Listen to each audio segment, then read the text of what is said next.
In this episode of Projects, we'll take the atmospheric detector kit from the Maker Shed and make a prototype propane leak detector.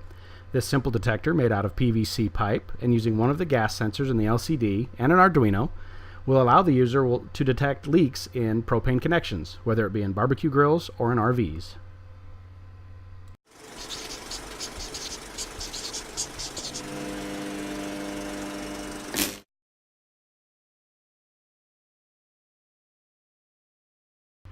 In the atmospheric detector kit, you get everything showing here except for the Arduino and the breadboard. You get these two gas sensors, an MQ6 and an MQ2. They can detect different types of gases. And you also get a serial LCD, really easy to connect to an Arduino. The libraries are available online. The schematic and the code is available with this video. You get two resistors, they're 10K each. You get a FET, or field effect transistor. We won't use that in this project. You get two switching transistors, these are important, and of course our favorite LM7805 power converter for 5 volts. You also get a bunch of different wires to wire everything up together. The kit is actually very thorough in what it gives you, and the book is easy to read as well. I'll use my 9-volt project box as I have in the past for power. The gas detectors themselves are mounted onto their own little printed circuit boards with a 3-pin connector. You have power, ground, and signal. In essence, the gas detectors themselves are just variable potentiometers. Give you a variable resistance out via what type of gas they're detecting. Inside each sensor is a little heater that will be powered by the 5 volts applied to them. So as always, we begin by hooking up our breadboard, power rails, hooking my Arduino, and here's the transistors. These will actually switch the load or switch the heaters on. You can't power the heaters in these sensors directly from the Arduino. It doesn't have enough power out to do so. So use the switching transistors. I hook the 10K resistor at the base of the switching transistor and the other end to our 5-volt rail. The other end of the resistor goes into a digital pin on the Arduino so it can be controlled. The actual sensors come with a nice 3-pin wiring all ready made up. You just plug them in to where the colors will be corresponding. You want, of course, red to VCC, ground is black, and the white wire there is your signal wire that will go into the analog input of your Arduino. Plug that directly into the breadboard, right by the switching transistor that controls it. Put in the other gas sensor there. Find a place to mount it running all the wires. Then I'll wire in the signal line into analog input. I use analog input 5 and 4 on my Arduino for the gas sensors. Next comes the LM7805. I'll put it on my breadboard and power one of the rails on the side closest to me there to 5 volts, which is where the gas sensors will plug in. So that way it takes the 9 volts, steps it down to 5. Next is the serial LCD. Again, it comes with its own wire. It's a 4-wire connection. You have VCC and ground.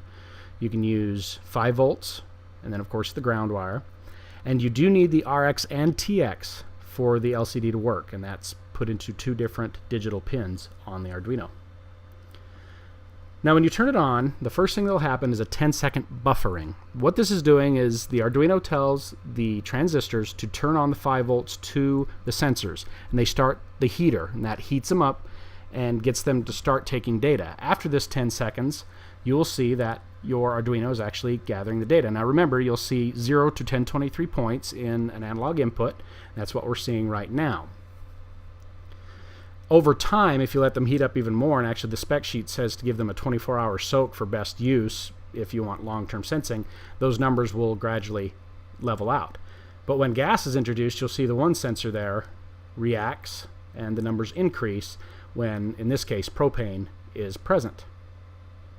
In short, that's the simple connections of the atmospheric detector kit for the gas detectors.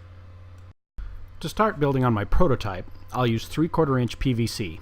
Here I'll start with a PVC T-joint and cut the top of it off with my bandsaw. This will create sort of a cradle. More on that in just a little bit. Next, on the same bandsaw, I'll just cut off a small section of 3/4 inch PVC pipe for a handle or a body of the detector itself. From here, using another PVC T, I create a little collection unit. So a handle, a cradle, And in the end, I'm going to put a little section of pipe with a notch cut out of it. This notch here is so the sensor can sit directly on the flush end of the pipe. There's a little potentiometer there on the end of the sensor that can fit down in that notch. Trying to turn around here so you can see every angle. That pipe sits right in the end, and that's where the detector will be placed. I might end up turning that around in order to get the wires to run just a little easier. I did have to change my programming a bit. I now only use one sensor. When you turn it on, it first still does the 10-second warm-up, turns the heater on in the sensor, and does the heat on settle routine, as I have called it here. So 10 seconds, turns it on, and does that. Next, it'll actually collect a 10-second average. I want it to take 10 readings, one every second, and average them together. After that, it then goes to a half a second sampling, one every 500 milliseconds, and does a rolling average. And shows you here the average and what the current sample has been. When gas is brought near the sensor, if the current goes over a certain limited amount, we'll get 3 stars, and it will alarm, telling us we have a gas leak.